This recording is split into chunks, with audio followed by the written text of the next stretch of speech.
Today I am telling you about the real numbers in 10th class.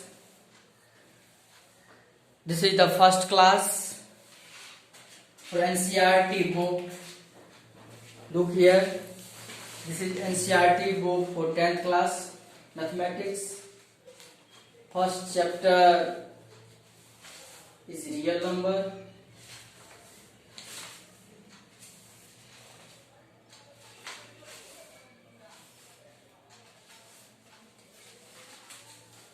Real numbers. A point is fundamental theorem, the fundamental theorem of arithmetic. What do you mean by fundamental theorem of arithmetic? The fundamental theorem of arithmetic, every composite number can be expressed as the product of primes in a unique way. Means that let 4 is composite number,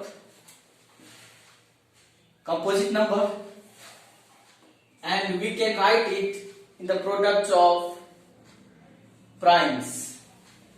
2 is multiplied by 2. Here 2 is prime numbers and 2 is prime numbers. Both are primes. But here is composite number. 4 is composite number. But here prime numbers, and they both are equal. The value of left side and right side, RHS, LHS equal to RHS. Every composite number 6, 2 is multiplied by 3, 2 3s are 6, means that every composite number can be expressed or factorized as the product of primes in a unique way. Look here, 8 is also a composite number, and we can write it. 2 is multiplied by 2 is multiplied by 2, 2 2s are 4, 2s are 8, and 9 is also a composite number. 3 is multiplied by 3, 3 3s are 9. So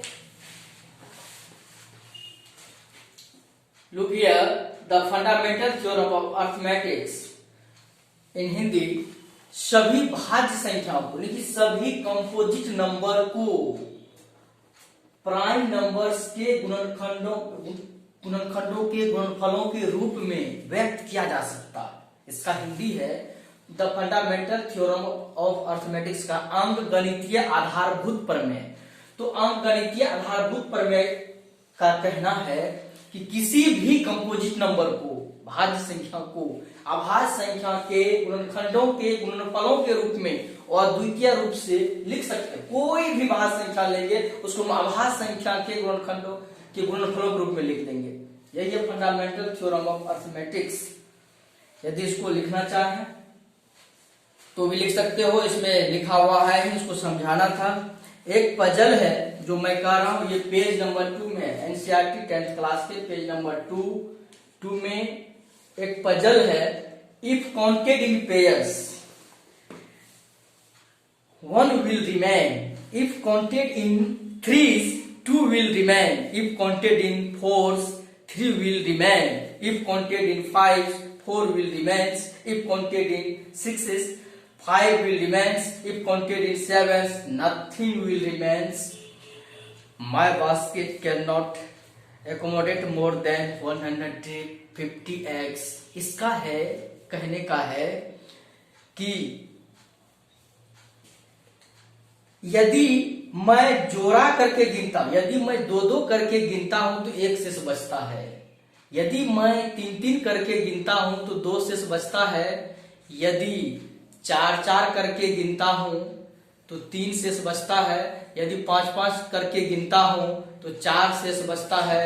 यदि 6-6 करके गिनता हूं तो 5 शेष बचता है। यदि 7-7 करके गिनता हूं तो 1 भी शेष नहीं बचता है, और वह संख्या 150 से अधिक नहीं है। तो कितनी संख्या है, कैसे निकालेंगे?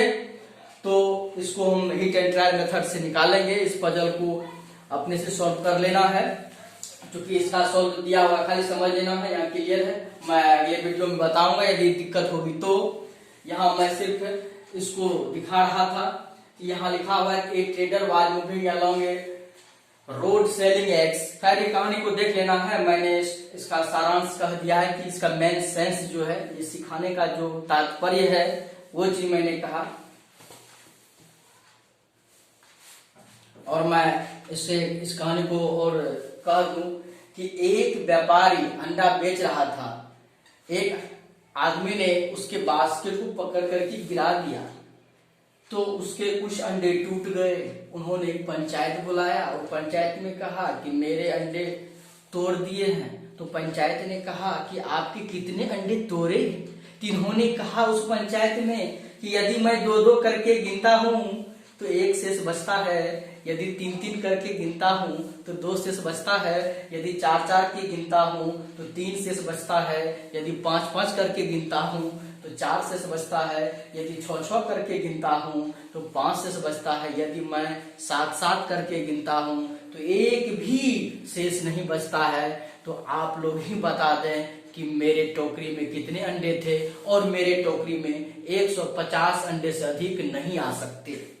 तो आप बताइए, यदि 2-2 करके गिनने पर शेष 1 बचता है, 3-3 करके गिनने पर 2 शेष बचता है, 4-4 करके गिनने पर 3 शेष बचता है, 5-5 करके गिनने पर 4 शेष बचता है, और 6-6 करके गिनने पर शेष 5 बचता है, 7-7 गिनने पर शेष 0 हो जाता है, और 150 से अधिक अंडे आ भी नहीं सकते टोकरी में। तो कितने अंडे थे, कितने अंडे थे ये आप लोग खुद बताएं। तो यहाँ पर दिया हुआ है, इनको सॉल्व कर लेना है। फिर आगे का है यूक्लिड्स डिवीजन लेमा। ये यूक्लिड्स डिवीजन लेमा क्या है? यहाँ Euclid's division lemma, Euclid's division lemma. अब एक बात इसको जानना जरूरी है, लेमा और एल्गोरिथम क्या होता है। एल्गोरिथम स्टेप बाय स्टेप जो प्रोसीजर है, स्टेप बाय स्टेप प्रोसीजर, किसी भी कार्य को करने का एक प्रोसीजर होता है, स्टेप बाय स्टेप होता है, तो उसी को हम एल्गोरिथम कहते हैं। सबसे पहले एल्गोरिथम जान लें, तो फिर यूक्लिड्स डिवीजन एल्गोरिथम जानेंगे, फिर यूक्लिड्स डिवीजन लेमा को जानेंगे। तो सबसे पहली बात है कि स्टेप बाय स्टेप जो प्रोसीजर होता है वो कैसे होता है। जैसे अगर हम चाय बनाने की बात करें तो डायरेक्ट चाय नहीं बन करके कप में नहीं चली जाएगी, उसके लिए जो स्टेप है, या हमें रूम में एंट्री करना है, डायरेक्ट नहीं जा सकते। पहले ताला खोलेंगे, फिर गेट खोलेंगे, फिर अंदर आएंगे, और बारीकी से अगर स्टेप लेंगे तो और भी स्टेप है, चाबी निकालेंगे जेब से, मतलब हर एक चीज का कहीं जाना भी हो तो डायरेक्ट नहीं वहां पहुंच गए, स्टेप बाय स्टेप होता है। फिर वहां से कुछ रास्ता है, जैसे कहीं को डिस्टेंस का है तो कुछ ट्रेन से गए कुछ देर, फिर बस से गए, फिर वहां से कुछ हो सकता है ऑटो से निकलना पड़े, फिर हो सकता है वो डायरेक्ट रोड में ना हो तो पैदल भी चलना पड़ सकता है हमको। तो ये जो स्टेप बाय स्टेप प्रोसीजर है, ये स्टेप बाय स्टेप प्रोसीजर, इसी को एल्गोरिथम कहते हैं। हमारा जितना ये साइंस का जितना इंस्ट्रूमेंट है, जितना ये जैसे कंप्यूटर है, कंप्यूटर कैसे वर्क करता है, एल्गोरिथम पर वर्क करता है, कैसे समझ लेता है वो, क्योंकि उसको स्टेप बाय स्टेप उसमें प्रोग्राम डाला गया है कि किसी कार्य को कैसे वो संपन्न करता है। तो स्टेप बाय स्टेप है, इस कार्य के बाद क्या करना है, इसके बाद क्या करना है, इसके बाद क्या करना है, इसी तरह का, इसी पर एल्गोरिथम पर आधारित है कि वह कंप्यूटर जो है किसी कार्य को परफॉर्म करता है, कंप्लीट करता है। तो बातें समझ में आ गई होगी कि एल्गोरिथम क्या है। सबसे पहले एल्गोरिथम को समझे। एल्गोरिथम होता क्या है? तो जैसे हमने चाय बनाने की बात करी, तो गैस पर नहीं, चूल्हा पर, गैस चूल्हा जो है उस पर आपने केतली चढ़ाया, उसमें पानी डाला, गर्म किया, फिर दूध डाला, या फिर ऐसे करिए दूध और पानी डाल दिया, उसको गर्म किया, फिर उसमें चाय पत्ती दिया, यानी प्रोसेस जिसका जब देना है तब देते हैं, डालते हैं। तो स्टेप बाय स्टेप जो प्रोसीजर है उसी प्रोसीजर को हम एल्गोरिथम कहते हैं। तो अब इसका है कि यूक्लिड्स डिवीजन एल्गोरिथम क्या है। तो यूक्लिड साहब का एल्गोरिथम जो है वो डिवीजन पर आधारित है, भाग पर आधारित है, सिर्फ और सिर्फ एचसीएफ निकालने के लिए। एचसीएफ निकालने के लिए जो इसका प्रोसीजर है, स्टेप बाय स्टेप जो प्रोसीजर है, इसी प्रोसीजर को हम कहते हैं यूक्लिड डिवीजन एल्गोरिथम। अब ये जो है जैसे किसी भी संख्या में अगर हम भाग देते हैं, यहां देखिए, अगर b से हम भाग दें a में तो कुछ न कुछ क्वोशिएंट आएगा, और इस दोनों का जो प्रोडक्ट होगा, इस दोनों का जो मल्टीप्लाई होगा b इंटू क्यू, तो b क्यू ये घट जाता है, कुछ न कुछ रिमाइंडर आता है जिसको हम शेषफल कहते हैं। और इसको हम डिविजर, इसको जो है सो डिविजर कहते हैं, और इसको डिविडेंड कहते हैं, और इसको क्वोशिएंट कहते हैं, क्यू है, और इसको रिमाइंडर कहते हैं। यानी कि डिविडेंड इक्वल टू क्या होता है, डिविडेंड इक्वल टू होता है division into quotient plus reminder.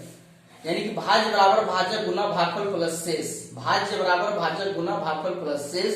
English में क्या है, dividend equal to division into quotient plus remainder. अगर डिविजन इसको हम b मान लें, ये तो b है, यहाँ b है, a है, यहाँ q है, ये r है। अगर ऐसा कर दे तो डायरेक्ट a इक्वल टू हो जाएगा b क्यू प्लस r।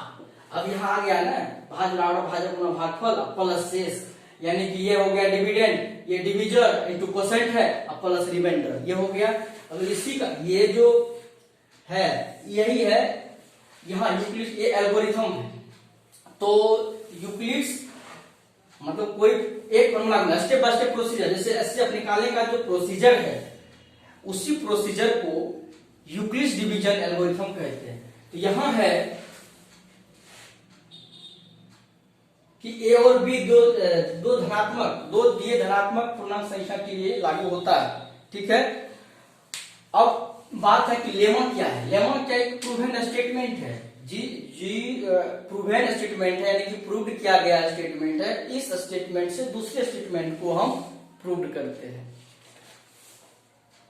जैसे ये क्या है, a equal to B Q plus R, एक स्टेटमेंट है। इससे हम दूसरे को प्रूव कर, दूसरे को बढ़ाते हैं, तो इसको हम क्या कहेंगे, इसको हम लेमा कहेंगे। और उसी तरह से अगर बार बार यूज होगा स्टेप बाय, किसी में ये स्टेप होगा, और भी होगा, और भी होगा, यानी कि कई लेमा यूज हो जाएगा, तो स्टेप बाय स्टेप जो यूज हुआ उस सारे को एक प्रोसीजर तैयार हो गया, उसी प्रोसीजर को तो एल्गोरिथम कहते हैं। अगर ये लेमा है, यही कई लेमा उसमें यूज हो गया, कई प्रोसीजर स्टेप बाय स्टेप गुजरा, तो सारे स्टेप को तो हम ही एल्गोरिथम कहते हैं। वही है। अब यूक्लिड्स डिवीजन लेमा हो गया।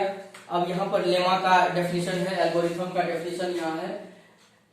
An algorithm is a series of well-defined steps which gives procedure for solving a type of problem। एक विशेष प्रकार की समस्या को सॉल्व करने की एक तरीका, एक प्रोसीजर है, उसी को एल्गोरिथम कहते हैं। तो हमने तो समझा था कि कंप्यूटर उसी बेस पर आधारित काम करता है, अन्यथा वो गलत कर देता, काम सही से नहीं कर पाता। और लेमा एक प्रूवन स्टेटमेंट है। ये lemma is a proven statement used for proving another statement. किसी भी स्टेटमेंट को प्रूव करने के लिए एक प्रूव किया गया स्टेटमेंट है। ये क्लियर है। और दोनों में डिफरेंस, अगर कहेगा कि लेमा और एल्गोरिथम में क्या डिफरेंस है, तो हाँ डिफरेंस है। लेमा और एल्गोरिथम में डिफरेंस यही है कि ये जो स्टेटमेंट है, एक प्रूव्ड किया गया स्टेटमेंट है कि dividend equal to division into quotient plus remainder. यदि इसी स्टेटमेंट को बार बार यूज करेंगे, स्टेप बाय स्टेप यूज करेंगे, तो उसी प्रोसीजर को हम क्या कहेंगे, एल्गोरिथम कहेंगे। यही अंतर है दोनों में। अब अगर कोई पूछेगा कि यूक्लिड्स डिवीजन एल्गोरिथम किसके लिए यूज किया जाता है, हाँ भाई ये जो है सो ये यूज किया जाता है सिर्फ और सिर्फ एचसीएफ निकालने के लिए। अगर कहेगा कि क्या इससे दो धनात्मक पूर्णांक संख्याओं के लिए है या फिर ऋणात्मक के लिए भी है, तो ये बात इसलिए नहीं कही जा सकती क्योंकि अभी तक जो परिभाषित है वो दो दिए धनात्मक पूर्णांक संख्याओं के लिए है। लेकिन लागू कर सकते हैं, लागू हो जाएगा, लेकिन ये परिभाषित है दो धनात्मक पूर्णांक के लिए ही है।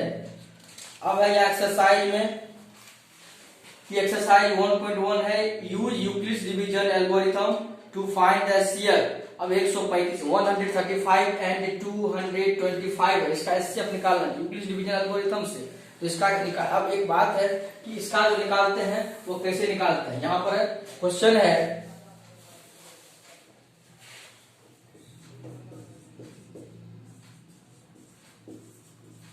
अब ये क्वेश्चन है जिसका कि हमें एचसीएफ निकालना है। तो यहाँ एक बड़ी संख्या और यहाँ एक छोटी संख्या है, तो छोटी संख्या से बड़ी संख्या में हम भाग देते हैं एचसीएफ निकालने के लिए, या फिर कभी इसको हम मान भी लेते हैं, मान ले, या पहली बार है तो मान लेते हैं लेट a इक्वल टू 225, बड़ी संख्या इसीलिए मैं ये मान लिया इसको, अब b इक्वल टू 135 ऐसा मान लिया, यानी कि यहाँ फिर लिख देते हैं a is greater than b, लिख दिए। सो डिवाइड करेंगे, अब यूक्लिड यूज करेंगे, using Euclid's division lemma, Euclid's division lemma. अब ये इसलिए है, अब यूक्लिड्स डिवीजन लेमा का यूज जो बार बार हो रहा है, तो इस सारे प्रोसीजर को ही हम एल्गोरिथम कहते हैं, इसीलिए कोई कहते हैं कि यूक्लिड्स डिवीजन लेमा और यूक्लिड्स डिवीजन एल्गोरिथम सेम चीज तो नहीं है, लेकिन यही जो बार बार यूज करते हैं, यहाँ पर जो ये यूज कर रहे हैं, तो एल्गोरिथम एक प्रोसीजर तैयार हो जाता है, तो उसी को हम एल्गोरिथम कहते हैं। अब यहाँ है 135 से हम डिवाइड करेंगे 225 में, तो 1 टाइम्स लगेगा 135, तो रिमाइंडर कितना बच जाएगा 0, ये 90 बच गया। अब देखते हैं यहाँ पर ये जो 225 है इक्वल टू क्या हो जाएगा 135 इज मल्टीप्लाइड बाय 1 प्लस 90, यानी कि ये रिमाइंडर जो है, रिमाइंडर 0 नहीं हुआ, 0 नहीं हुआ तो फिर एक स्टेप आगे जाएंगे, तो जैसे ये होगा 9, यहाँ लिख सकते हैं again using Euclid's division lemma, फिर यूक्लिड्स डिवीजन लेमा का यूज करेंगे अगेन, यहाँ लिख दें रिमाइंडर अनइक्वल टू 0, हेंस इसका मतलब हुआ जो हम कुछ वर्ड लिखते यहाँ डायरेक्ट करके शॉर्ट हो गया, तो जब ये 0 नहीं हुआ तो क्या करेंगे 90 से इसमें फिर डिवाइड करेंगे किसमें 135, कोई दिक्कत नहीं, तो 1 टाइम्स लगेगा, तो फिर यहाँ कितना हो जाएगा ये 5 यानी कि 45 हो गया, तो फिर ये हो जाएगा 135 इक्वल टू हो जाएगा 90 इंटू 1 प्लस 45, यानी कि बात dividend equal to quotient division into quotient plus remainder. अब फिर हो गया वही चीज, रिमाइंडर क्या हो गया, ये जो रिमाइंडर है ये अनइक्वल टू 0, जब तक 0 नहीं हो जाएगा तब तक तो एचसीएफ निकला ही नहीं ना, तो फिर देंगे हम ये 45 से देंगे किसमें 135 में, तो ये हो जाएगा 3 टाइम्स में कट गया, यानी कि रिमाइंडर 0 हो गया, इसका मतलब है कि ये 45 हो गया एचसीएफ। अब एक बात है, इस तरह से जो हम स्टेप बाय स्टेप कैसे से एक बेनिफिट है कि 135 और 135 एंड 45 का एचसीएफ 45 होगा। दूसरी बात 90 एंड 135 का एचसीएफ 45 होगा, 135 एंड 225 का एचसीएफ 45 होगा। ये बातें समझ में आ गई, इसका भी निकालेंगे तो नहीं होगा, ठीक है। अब इसी से रिलेटेड लीनियर कॉम्बिनेशन है जो मैं बताऊंगा, पहले इसको क्लियर कर देते हैं। इसी प्रकार से आप निकालें, अगर इसमें लिखना चाहेंगे सजा करके तो ये यहाँ भी लिख सकते हैं, फिर इसको मान सकते हैं, इसके बारे में अलग मानेंगे, मान क्योंकि रिमाइंडर चेंज हो रहा है, तो रिमाइंडर ये भी चेंज हो रहा है, ये भी चेंज हो रहा है, ये भी चेंज हो रहा है, तो सब ये भी तो चेंज हो रहा है, तो आप मान सकते हैं, यहाँ पर ये भी मान सकते हैं, तो कोई दिक्कत नहीं है। फिर यहाँ so that any positive odd integer is of the form 6q + 1 और 6q + 3 और 6q + 5 where q is some integer. इसको अगले वीडियो में सबका सॉल्यूशन कर देते हैं। यहाँ कहता दिखाएं कि सभी ये पॉजिटिव ओड इंटीजर जो है 6q + 1 या 6q + 3 के रूप का है या 6q + 5 के रूप का है, ऑब्वियसली है ऐसा।